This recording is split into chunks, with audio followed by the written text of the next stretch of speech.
Mari belajar dialek.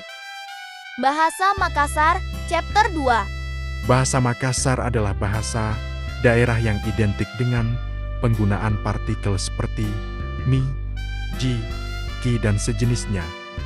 Belum lagi logat atau aksennya yang khas membuat orang Makassar sangat mudah dikenali ketika berada di luar Sulawesi.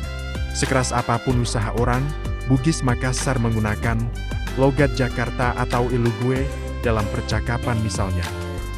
Aksen kedaerahannya akan tetap mudah ditandai. Di video sebelumnya, saya telah menjelaskan beberapa konteks penggunaan partikel seperti ji, ki, mi, mo, dan pi. Nah, pada video kali ini, saya akan jabarkan penggunaan partikel logat Makassar lainnya.